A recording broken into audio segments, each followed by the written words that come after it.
Skuad Garuda menggelar latihan perdana jelang laga melawan Arab Saudi di laga pembuka putaran keempat kualifikasi Piala Dunia 2026 zona Asia 8 Oktober mendatang. Pelatih Timnas Indonesia, Patrick Kluivert, memastikan pasukannya dalam performa terbaik dan siap menghadapi laga perdana.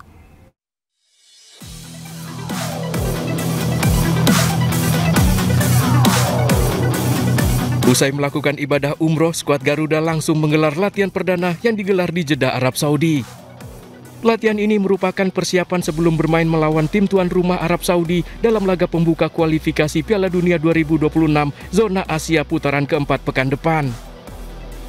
15 pemain mengikuti latihan yang dipimpin langsung Patrick Kluivert. 13 diantaranya merupakan pemain yang merumput di Super League. 2 lainnya adalah Ramadan Sananta yang bermain di Malaysia dan Ole Romeni. Kembalinya Ole dalam skuad pasca cedera masih diragukan tim karena masih terus melihat perkembangan kondisinya. Namun dalam latihan ini pelatih timnas Patrick Kluivert memastikan anak asuhnya dalam semangat tinggi dan siap menghadapi laga pembuka. Well, I'm very happy. The spirit that the players are showing is fantastic. The team spirit is very high. The exercise that we did, players did really good. So I'm very happy with the first training. Ole is he's on the right turn. We have to look how the reaction is on the training for today, and that's the most important thing. You know, I'm very happy that I see Ole back on the pitch.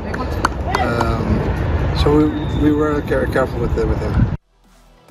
13 pemain yang mengikuti latihan perdana ini adalah Mark Klok, Jordi Amat, Beckham Putra, Rizky Ridho, Egy Maulana Fikri, Yakob dan Yance Sayuri, Ricky Kambuaya, Stefano Lillipali, Tom Haye, Eliano Renders, dan Ramadan Sananta. 14 pemain lain akan menyusul hadir secara bergantian sebelum laga pertama. Mereka baru saja menyelesaikan kompetisi Eropa dan akan menyelesaikan pertandingan terakhirnya sebelum jeda internasional bersama klubnya pada hari Minggu dan Senin mendatang. Dari babak ini, hanya 2 tim yang lolos langsung ke Piala Dunia 2026 dari 2 grup yang ada. Tim yang finish di tempat kedua akan melanjutkan ke putaran kelima, sementara yang menghuni tempat ketiga akan langsung gugur. 29 pemain timnas Indonesia disiapkan untuk menghadapi laga kontra Arab Saudi dan Irak pada babak keempat kualifikasi Piala Dunia 2026 zona Asia. 15 pemain kini telah tiba di Jeddah, sementara 14 lainnya menyusul sebelum laga pertama tanggal 9 Oktober mendatang.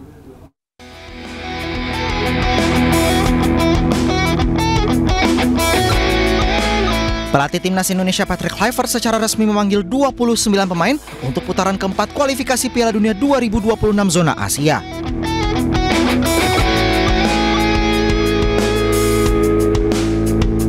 Di bawah mister gawang Martin Paes kembali masuk skuad setelah sempat absen pada FIFA Matchday akibat cedera.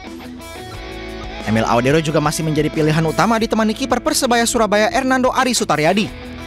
Lalu yang terbaru ada kiper Borneo FC Nadeo Argawinata yang dipanggil jelang keberangkatan timnas Indonesia ke Arab Saudi.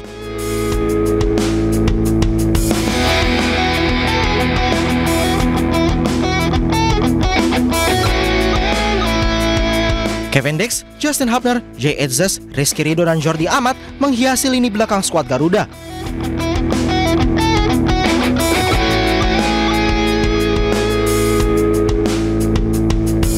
Di posisi sayap, duet pemain Buriram United Sandy Walsh dan Shane Patinama masuk dalam daftar skuad. Pemain Persib Eliano Renders juga dipanggil Kluivert. Sementara itu Dean James dan Calvin Verdong juga masih menjadi pilihan utama.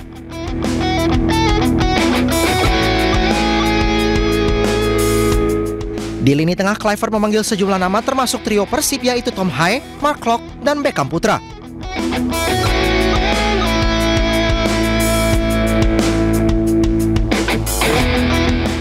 Menariknya dalam daftar lini tengah, tidak ada nama Marcelino Ferdinand yang biasanya menjadi langganan timnas.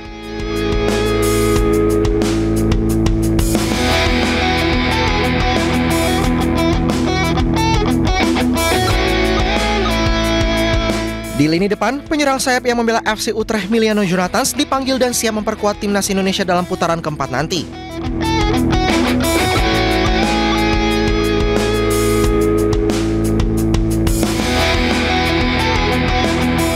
Selain itu, Ole Romeni akhirnya kembali membela timnas setelah sempat absen akibat cedera.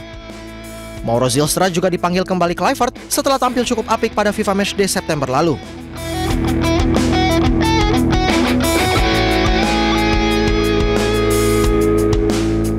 Skuad Garuda akan mengarungi putaran keempat kualifikasi Piala Dunia 2026 zona Asia di Arab Saudi.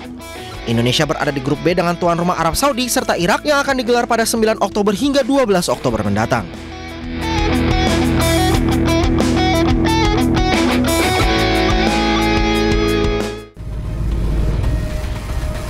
Diduga sopir mengantuk saat berkendara, sebuah truk menabrak pembatas jalan hingga keluar jalur tol Tangerang Merak hingga terjun ke jalan di bawahnya. Akibatnya truk menimpa sebuah mobil pickup, 2 sepeda motor dan seorang juru parkir yang sedang berada di lokasi. 5 orang terluka dan langsung dibawa ke rumah sakit terdekat. Sebuah penginapan di Desa Palakahembi, Kecamatan Pandawai, Kabupaten Sumba Timur, Nusa Tenggara Timur terbakar. Besarnya api dan kepulan asap membumbung tinggi membuat warga dan wisatawan panik. Angin kencang membuat api menyambar atap ilalang hingga menjalar ke seluruh bangunan. Belum diketahui apa penyebab kebakaran tersebut. 3 rumah dan 1 bengkel di Kelurahan Ipolo, Kecamatan Kota Timur Gorontalo terbakar. Diduga api muncul dari bengkel yang berada di depan rumah. Api membesar dipicu banyaknya ban bekas dari bengkel membuat petugas sempat kesulitan memadamkan api. Warga sempat mendengar ledakan akibat kompresor dari bengkel. Bagi sebagian orang memiliki rumah sendiri mungkin terlihat mudah. Namun bagi masyarakat berpenghasilan rendah punya rumah seringkali hanya sebatas mimpi. Kini melalui program rumah subsidi dan fasilitas pembiayaan perumahan, harapan punya rumah idaman pelan-pelan menjadi kenyataan.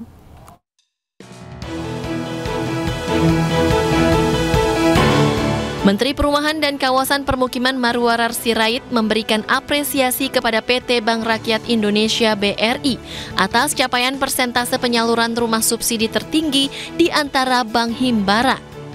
Data menunjukkan BRI terus mengakselerasi penyerapan fasilitas likuiditas pembiayaan perumahan. Tahun ini kuota rumah subsidi naik dari 17.700 menjadi 25.000 unit dan BRI juga berencana mengajukan tambahan 7.000 unit sehingga total kuota bisa mencapai 32.000 unit. Dalam kesempatan ini, Direktur Utama BRI, Heri Gunardi, menegaskan keberhasilan program bukan hanya soal penyaluran kredit, tapi juga sosialisasi. Kembali lagi ke tadi ya, bahwa backlog perumahan terutama yang cukup besar, sakit namanya 10 juta. Cuma masalahnya kan gitu, nasabah mau datang pinjaman ini dari bank mana kan perlu kita kasih tahu, apalagi ada program-program baru. Memang kuncinya adalah sosialisasi juga, sosialisasi dan kemudahan calon nasabah untuk melakukan aplikasi ataupun melamar mendapatkan pembiayaan gitu. Jadi beruntung karena kita punya lebih dari 7.000 cabang tersebar di seluruh Indonesia. Sementara itu, Menteri Perumahan dan Kawasan Permukiman mengapresiasi langkah BRI. Menurutnya, BRI proaktif mengajukan tambahan kuota 7.000 unit rumah subsidi.